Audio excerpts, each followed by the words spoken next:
السلام علیکم ورحمۃ اللہ وبرکاتہ۔ دوستو، کربلا ایک ایسی داستان جو کہ تاریخ اسلام اور تاریخ دنیا میں بھی سب سے دکھ بھری داستان مانی جاتی ہے۔ امام حسین علیہ السلام جو کہ کربلا میں بہت سی اپنے بھائیوں اور اولاد کی قربانیاں دیں، اور اسی کے ساتھ یہ ظلم یہاں پر ختم نہیں ہوتا بلکہ ان کے گھر والیوں کو بھی قیدی بنا کر دمشق لے کر جایا جاتا ہے۔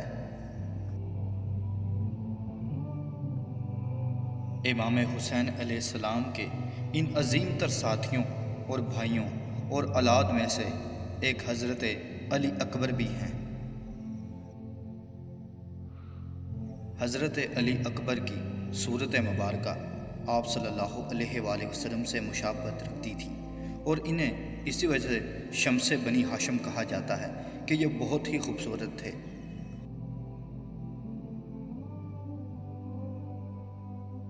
واقعہ کربلا کے موقع پر حضرت علی اکبر کی تقریباً 18 سے 22 سال کے درمیان عمر تھی۔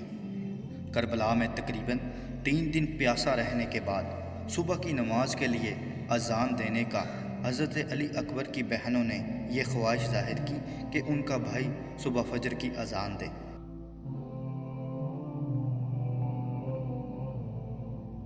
امام حسین علیہ السلام نے حضرت علی اکبر سے ان کی بہنوں کی یہ خواہش کو پورا کرنے کے لیے حکم دیا اور کہا کہ تم فجر کی اذان دو۔ کربلا کے موقع پر امام حسین علیہ السلام اور حضرت علی اکبر جو ان کے ساتھی شہید ہوتے ان کی لاشوں کو سنبھالتے۔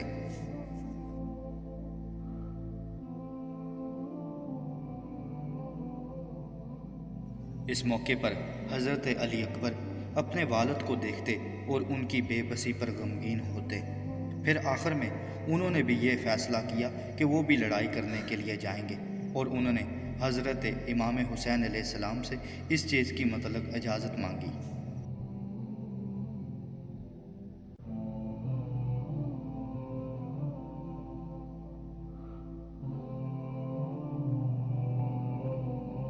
امام حسین علیہ السلام کے دل پر نہ جانے کیا بیت رہی ہوگی، اور جو کہ ایک باپ اپنے جوان بیٹے کو ایک ایسی لشکر کی طرف روانہ کرتا ہے جس میں صرف موت ہی موت ہے، اور ان کے متعلق ان کے گھر والوں نے کیا کیا سوچا ہوگا۔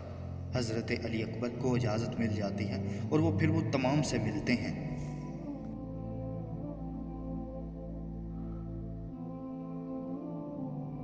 امام حسین علیہ السلام اپنے بیٹے کو خود تیار کرتے ہیں اور یہ کہتے ہیں کہ مجھے تم سے بہت پیار ہے اور تم اپنے نانا کے مشابہت رکھتے ہو، اور ان کو خود ہی سوار کیا۔ حضرت علی اکبر جب تمام گھر والوں سے مل لیتے ہیں تو حضرت امام حسین علیہ السلام انہیں خود لڑائی کے لیے تیار کرتے ہیں اور گھوڑے پر سوار کر کے لشکر کی طرف بھیج دیتے ہیں۔ حضرت علی اکبر بہترین لڑائی لڑتے ہیں اور بہت سو کو قتل کر کے جب واپس آتے ہیں تو کہتے ہیں کہ کیا بابا مجھے تھوڑا سا پانی مل جائے گا؟ تو جب وہ حضرت امام حسین کو دیکھتے ہیں تو کہتے ہیں کہ آپ تو مجھ سے بھی زیادہ پیاسے ہیں۔ پھر امام حسین علیہ السلام نے کہا کہ تمہارے نانا حوض کوثر پر تمہارا انتظار کر رہے ہیں، وہی اب ہماری پیاس کو بجھائیں گے۔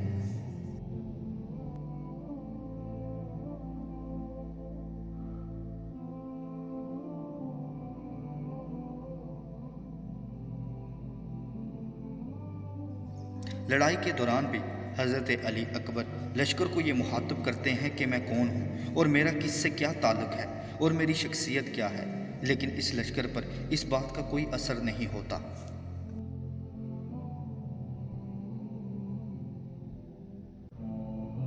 کافی دیر گزرنے کے بعد جب لشکر انہیں شہید نہ کر پایا تو لشکر میں شور برپا ہوا، اور انہوں نے کہا کہ ان کو سامنے سے ہرانا مشکل ہے، ان کو گھیرے میں لیا جائے اور ان پر پیچھے سے وار کیا جائے۔ حسین بن نمیر نے پیٹھ پر برچھی ماری اور تیروں کی بارش کر دی، جس سے حضرت علی اکبر گھوڑے پر ہی جھک گئے اور شدید زخمی تھے، اور ان کو پھر نیزہ مار کر نیچے گرا دیا گیا۔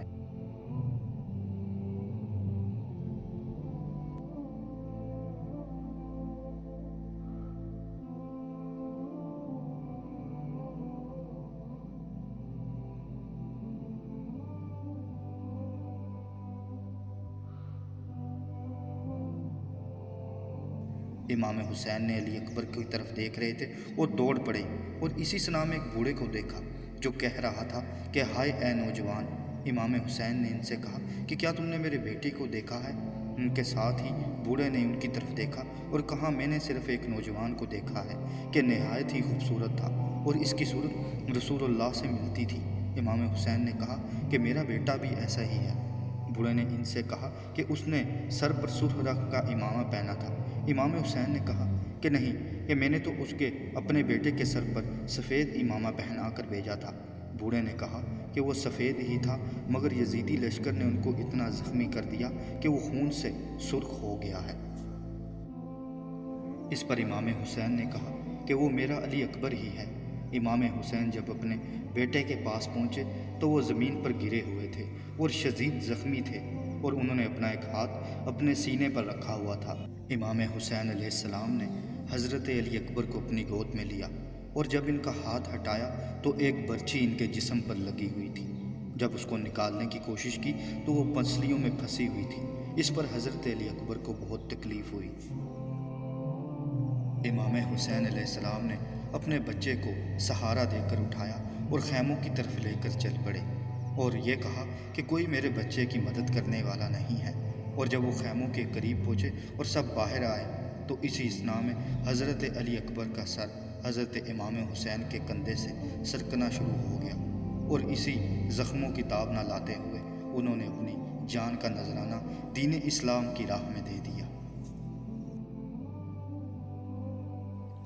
اس باپ کا اپنے جوان بیٹے کی موت پر نہ جانے کیا حال ہوا ہوگا۔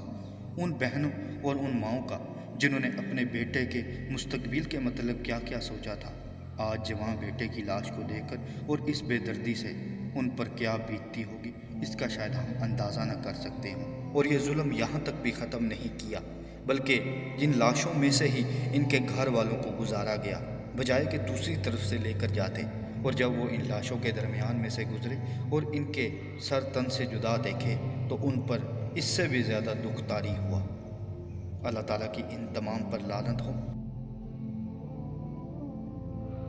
اور اللہ تعالیٰ سے دعا ہے کہ وہ ہمیں آپ صلی اللہ علیہ وآلہ وسلم کی آل اولاد کے نقش قدم پر چلنے کی توفیق عطا کرے اور جنت الفردوس میں ان کا ہمیں پڑوس عطا کرے۔